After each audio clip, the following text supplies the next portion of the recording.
The following is an audio renaissance presentation.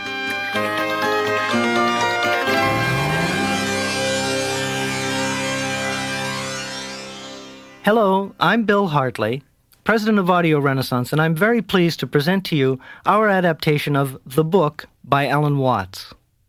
It's a brilliant synthesis of the teaching of this beloved 20th century philosopher.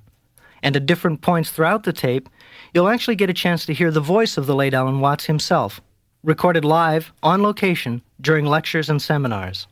And now, The Book, read by Ralph Blum. Inside information.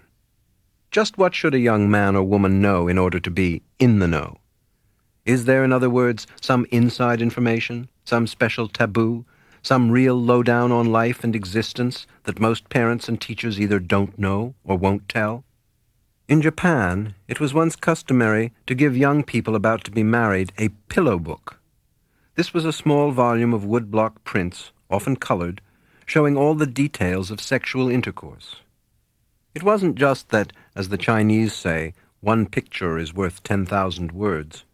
It was also that it spared parents the embarrassment of explaining these intimate matters face to face. But today, in the West, you can get such information at any newsstand. Sex is no longer a serious taboo. Teenagers sometimes know more about it than adults. But if sex is no longer the big taboo, what is? For there is always something taboo, something repressed, unadmitted, or just glimpsed quickly out of the corner of one's eye because a direct look is too unsettling. Taboos lie within taboos like the skins of an onion. What, then, would be the book which fathers might slip to their sons and mothers to their daughters without ever admitting it openly? Surely the book I have in mind wouldn't be the Bible, the good book, that fascinating anthology of ancient wisdom, history, and fable.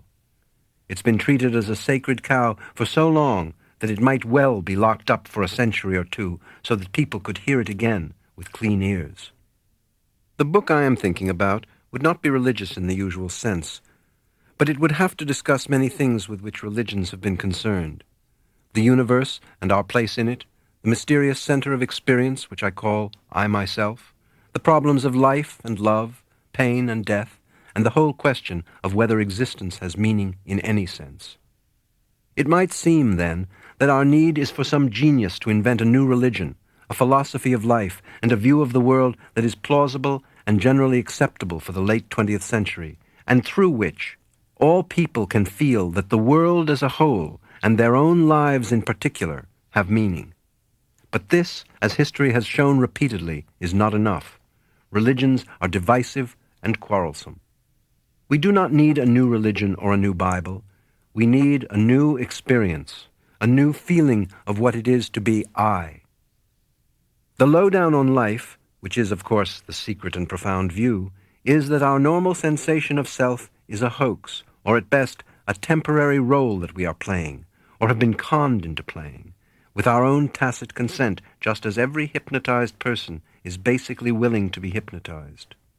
The most strongly enforced of all known taboos is the taboo against knowing who or what you really are behind the mask of your apparently separate, independent, and isolated ego. The sensation of I as a lonely and isolated center of being is so powerful and so commonsensical and so fundamental to our modes of speech and thought, to our laws and social institutions, that we cannot experience selfhood except as something superficial in the scheme of the universe. We are forced, therefore, to speak of it through myth, that is, through special metaphors, analogies, and images, which say what it is like as distinct from what it is. Myth, then, is the form in which I try to answer when children ask me those fundamental metaphysical questions which come so readily to their minds. Where did the world come from? Why did God make the world?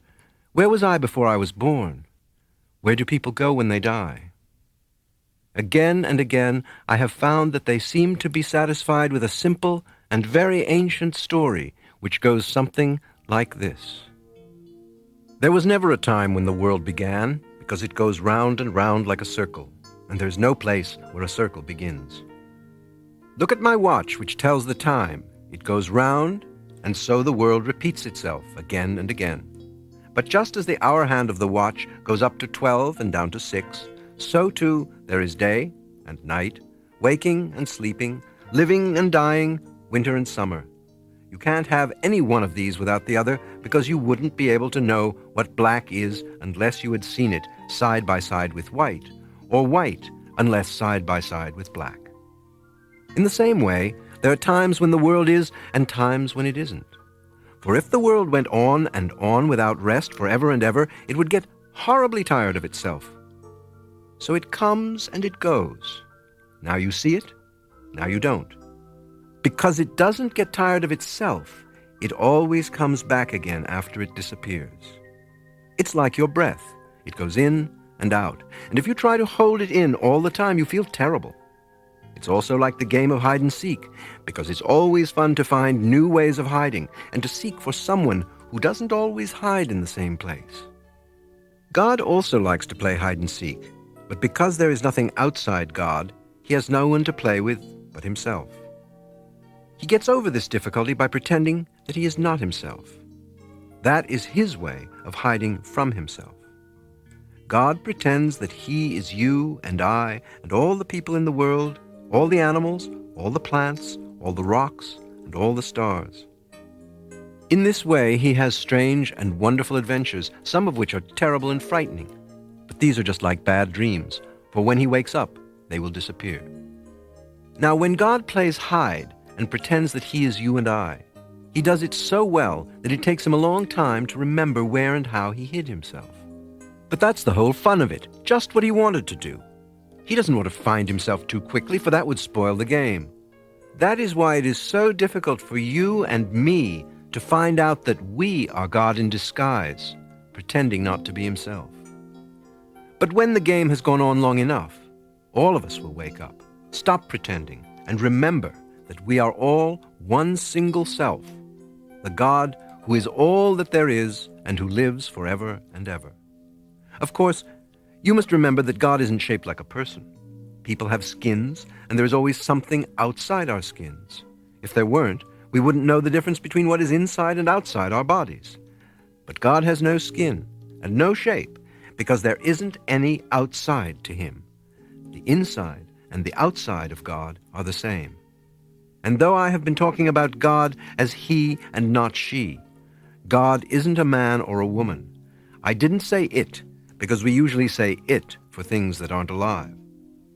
God is the self of the world, but you can't see God for the same reason that without a mirror, you can't see your own eyes, and you certainly can't bite your own teeth or look inside your own head.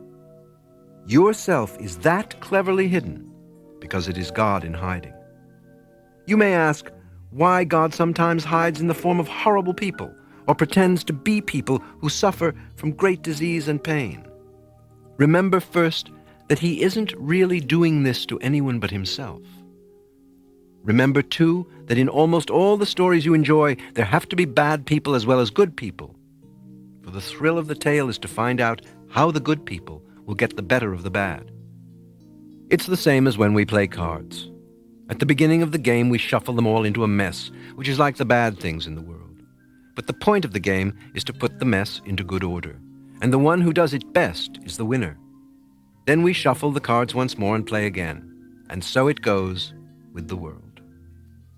This story, obviously mythical in form, is not given as a scientific description of the way things are. Based on the analogies of games and the drama, and using that worn-out word God for the player, the story claims only to be like the way things are. Any student of religions will know that this story comes from ancient India and is the mythical way of explaining the Vedanta philosophy. Vedanta is the teaching of the Upanishads, a collection of dialogues, stories, and poems, some of which go back at least to 800 BC.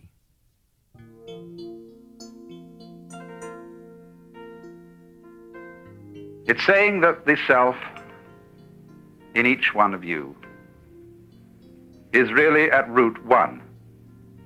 Just in the same way that you have all over your body millions of nerve ends.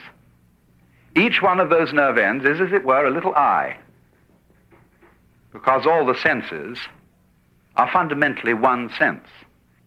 Now imagine then every little nerve end is a little eye, and it gets its impression of the world, but it sends it all back into the central brain. Well, in a somewhat similar way, every person, every animal, every what the Hindus call sentient being, all those forms that we see may be looked upon as the eyes that look out of one central self. But going yet deeper, we find that it's somehow a necessity of thought that there be some sort of a something which is the common ground of all these universes, all these galaxies. And that ground is the self, as Hindus understand it, the Atman. Now that's quite a startling point of view, because what it's saying is, you see, that you are basically the works. But the self of the world, as taught in Vedanta, must not be confused with our usual ideas of selfishness or the practice of unselfishness, the effort to identify with others and their needs. Such unselfishness is apt to be a highly refined egotism, comparable to the in-group which plays the game of we're more tolerant than you. If, then, I am not saying that you ought to awaken from the ego illusion and help save the world from disaster, why the book? Why not sit back and let things take their course? Simply that it is a part of things taking their course that I write. As a human being, it is just my nature to enjoy and share philosophy. I do this the same way that some birds are eagles and some are doves, some flowers lilies and some are roses. I realize, too, that the less I preach, the more likely I am to be heard.